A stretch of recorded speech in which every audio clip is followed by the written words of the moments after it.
যিনি ধরা পড়েছে যে চিন্ময় কৃষ্ণ দাস, এই লোকটার কয়েকদিন আগের যে বক্তব্যগুলো দেখেছেন, উনি বারবার হিন্দুদেরকে আহ্বান জানিয়েছিল যে আপনারা সন্তান বেশি নেন, বেশি বেশি সন্তান নিতে থাকেন। আমরা অনেকেই সংখ্যালঘু হয়ে আছি, এদেশে বেশি বেশি সন্তান নিয়ে আমরা সংখ্যা গরিষ্ঠ হয়ে যাব। এদেশে ৯৬% মুসলমান আর বাকি 4% অন্য জাতি। সেখানে বৌদ্ধ আছে, ইহুদি আছে, খ্রিস্টান আছে, ওগুলো বাদ দিলে হিন্দু খুব বেশি হলো ২.৫% হবে। এই ২.৫% যদি ওরা জন্ম নিয়ন্ত্রণ বাদ দিয়েও যদি সন্তান নিতে থাকে, ৯৬% হতে কত সময় লাগবে বলেন তো? কব্বরে চলে যাবে না? ওদের যে সমস্ত উদ্দেশ্যগুলো আছে সূক্ষ্ম। তার মানে মানুষ ওরা মনে করে আমরা যদি সংখ্যা গরিষ্ঠ হতে পারি, সংখ্যা লঘু আমরা যেভাবে আছি এইভাবে ওদের উপরে আঙ্গুল চালাতে পারবো না। আমরা ইসলাম যারা মানি কারো উপরে আঙ্গুল চালায় না। লা ইকরাহা ফিদ্দিন, আমাদের ধর্মে কোনো বাড়াবাড়ি নেই। যদি বাড়াবাড়ি থাকতো এই ভারতবর্ষে একটাও হিন্দু খুঁজে পাওয়া যেত না। ১-২ দিন আমরা শাসন করি না, বছরের পর বছর এই পুরা ভারতবর্ষ আমরা মুসলমানেরা শাসন করেছিলাম। যদি আমাদের ধর্মে সত্যিই বাড়াবাড়ি থাকতো, কাড়াকাড়ি থাকতো, একটা হিন্দু বেশি থাকতো না। বিশেষ করে স্বাধীনতার পর থেকে ২৪ সালের আগস্টের ৫ তারিখের পরে যে অবস্থা হয়েছিল, এই দেশের মুসলমানেরাই দায়িত্ব নিয়ে মন্দির পাহারা দিয়েছে। যদি আমাদের ধর্মে মন্দির ভাঙা থাকতো তাহলে একটা মন্দির এরপরে খুঁজে পেতেন না। আমরা আরো পাহারা দিয়েছি, এমনকি দেবতাকে গালি দেওয়া পর্যন্ত আমাদের ধর্মে নিষেধ। ওয়ালা তাসাব্বুল্লাযিনা ইয়াদউনা মিন দুনিল্লাহ, যারা আল্লাহ বাদে অন্য কাউকে ডাকে ওদের দেবতাকে গালি দিবা না। কে বলছেন বলেন? পৃথিবীর সবচাইতে বড় পরধর্ম সহিষ্ণু জাতি এই মুসলমান।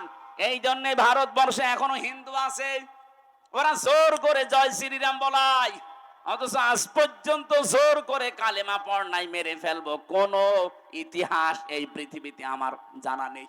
আপনার জানা থাকলে বলেন তো। আপনি বিশৃঙ্খলা তৈরি করার জন্য, সূক্ষ্ম ষড়যন্ত্র করার জন্য যাদের প্রলোভনে কাজগুলো করছেন আপনারা থামবেন। এই বাংলাদেশে এখন যে অবস্থায় আছি, সত্যি কথা বলছি, এটা কিন্তু ইন্ডিয়া না, এটা বাংলাদেশ। এখানে কোন ষড়যন্ত্র আর এদেশের ৯৬% মুসলমান সফল হতে দেবে না। সে গোপনে করেন আর প্রকাশ্যে করেন, যতক্ষণ পর্যন্ত আমাদের মুসলমানেরা মুনাফিকি না করবে। আমি জানছি এগুলো করার পেছনে অনেক মুসলমান মুনাফিক নামধারী পেছনে কলকাঠি নাড়াচ্ছে। যারা বলে যে আমাদের স্বামী স্ত্রীর সম্পর্ক, তারা এক কথা বলে না কেন? যারা বলে আমাদের স্বামী স্ত্রীর সম্পর্ক, আসলেই তো তাই। আপনারা ২ বোন একসাথে গেছেন, কেউ স্বামীর বাড়ি, কেউ দুলাভাই বাড়ি। এই দেশ থেকে যারাই বাইরের দেশে যায়, তারা এই দেশে মাসে মাসে রেমিটেন্স পাঠায়।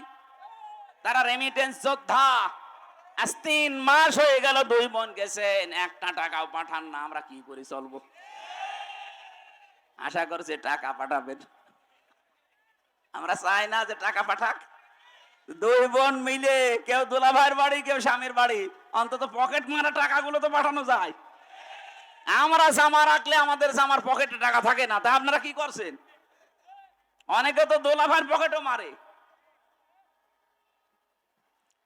২ জন মিলে আমি চাই, এ দেশের মানুষেরা চায় যত ঋণের বোঝা দিয়ে গিয়েছেন অন্তত রেমিটেন্স পাঠান। ৩ মাসে যদি ১ লাখ করেও পাঠাতেন তাও ৩ লাখ।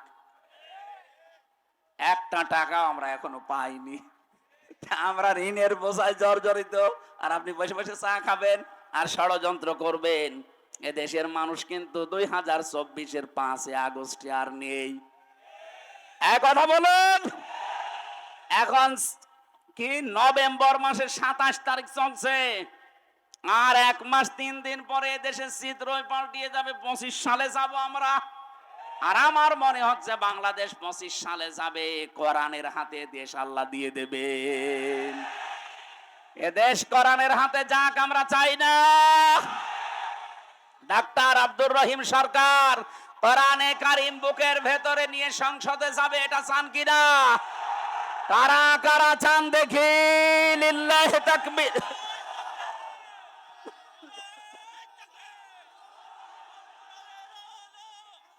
আলহামদুলিল্লাহ ভাই,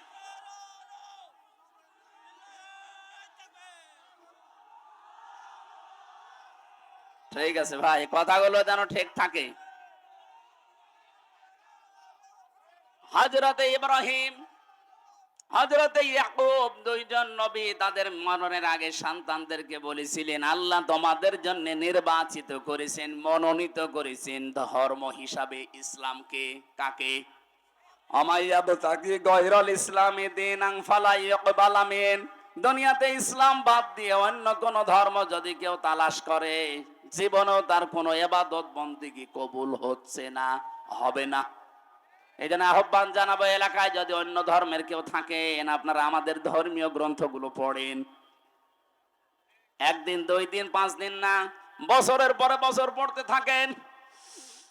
টনি বেলাওয়ারের ছোট শালিকা লরেন বু 3 বছর কোরআনে কারিম স্টাডি করার পরে শেষ পর্যন্ত এত বড় শিক্ষিতা মেয়েলাও মুসলমান হয়ে গেছে। আমরা চাপ দেয়নি, নিজে পড়ে নিজের বিবেকের তাড়নায় মুসলমান হয়ে গেছে। আমরা চাই এই বাংলাদেশে অন্যান্য ধর্মের যারা আছেন মুসলমান সহ, আল্লাহর কোরআন পড়েন, বোঝেন, আপনিও বাধ্য হবেন আল্লাহর ইসলাম এই শান্তির ধর্মে আসতে। আল্লাহ পরের কথা জানিয়েছেন, এই 2 জন নবী তাদের সন্তানদেরকে জানিয়েছিল, ফালা তামুতুন্না ইল্লা ওয়া আনতুম মুসলিমুন। তোমরা মুসলমান না হয়ে মরবা না।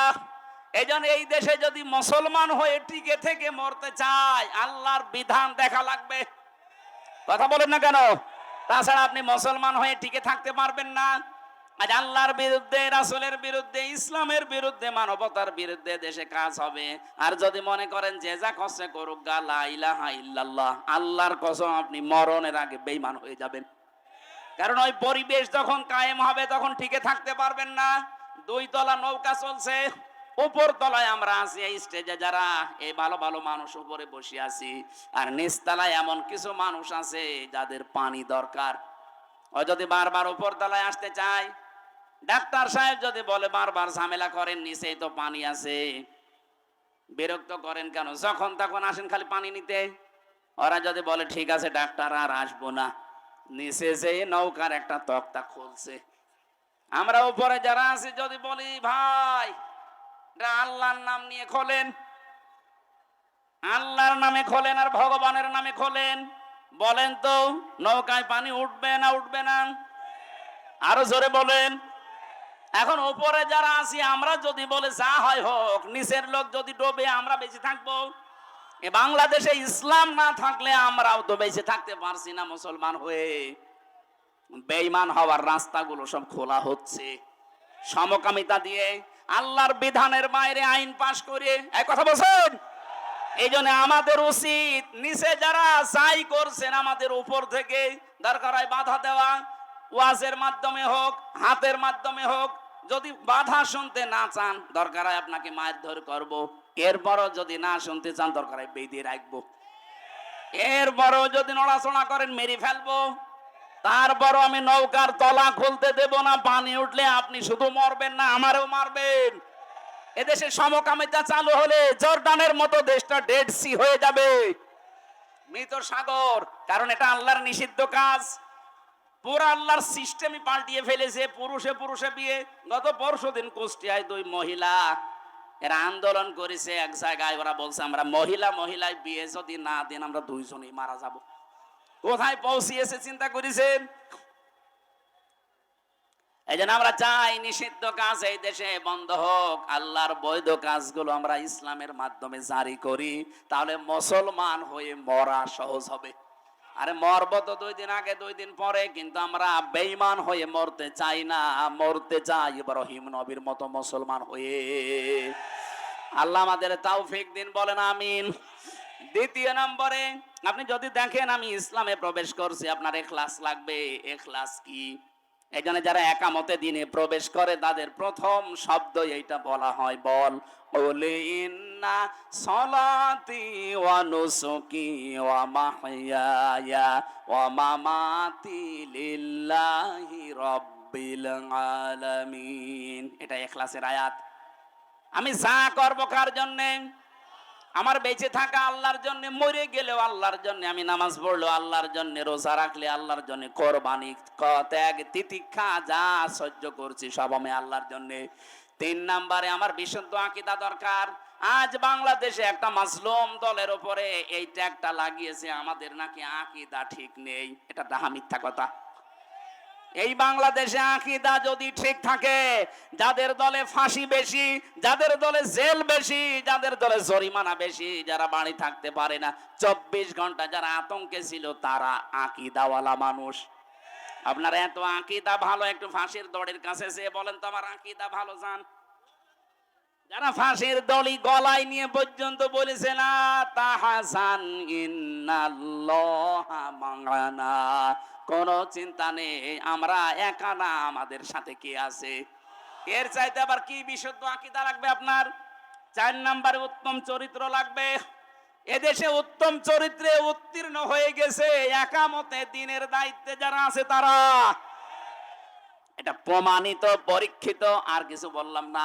5 নম্বরে লেনদেনে স্বচ্ছতা, এইটাও একামতে দিনের কর্মীদের ভেতরে। বহু মানুষকে একামতে দিনের বাইরে যারা আছে দেখেন, টাকা দিলে মনে করো নিজের টাকা, এক কথা বলে না কেন? আর এই মানুষগুলোর লেনদেন এত স্বচ্ছ, এই ঝঞ্ঝা বিক্ষুব্ধ বাংলাদেশে, এরপরেও যদি আপনি মানুষ খুঁজে না পান, এই যে 5টা বললাম, আমি আবার বলছি। 1 নম্বরে আত্মসমর্পণ করা লাগবে। কার সামনে? আরো জোরে বলেন। 2 নম্বরে ইখলাস লাগবে। প্রতিটি শব্দের ব্যাখ্যা ছিল, লক্ষ লক্ষ কথা আমি তাফসীর থেকে তুলেছিলাম। 3 নম্বরে আপনার বিশুদ্ধ আকীদা লাগবে। 4 নম্বরে উত্তম চরিত্র লাগবে। 5 নম্বরে লেনদেন স্বচ্ছ হওয়া লাগবে। এই 5টা যদি দুনিয়ায় দেখাতে পারেন, বুঝবেন আমি এই আয়াতে পরিপূর্ণ প্রবেশ করেছি। বলেন সুবহানাল্লাহ।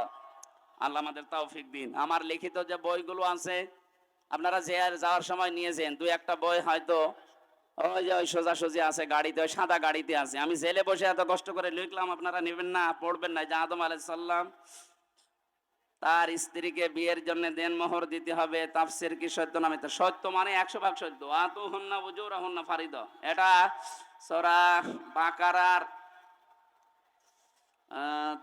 34, 33, 34 না কত আয়াতের তাফসীরে আছে, তাবারির ভেতরে পাবেন। এখন আর সময় নেই। আল্লাহুম্মা আমিন। লা ইলাহা ইল্লা আনতা সুবহানাকা ইন্নী কুনতু মিনাজ জালিমিন। আল্লাহ তাআলা উদখুলু ফিস সিলমি কাফা, পরিপূর্ণ ইসলামে প্রবেশ করার জন্য তুমি আমাদেরকে আদেশ দিয়েছো। যেই 5টা বিষয় থাকলে পরিপূর্ণ আদেশ মানা যায়। আল্লাহ আলামত হিসাবে যে 5টা বিষয় বলেছি, আমাদের জীবনে তুমি সেট করে দাও। এই আয়োজনে যদি সওয়াব দিয়েই থাকো, কিসের উদ্যোগে জানো?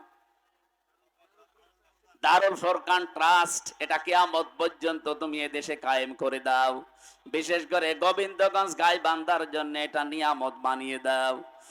দারুল ফুরকান ট্রাস্টকে আল্লাহ তুমি নিজে পরিচালিত করো।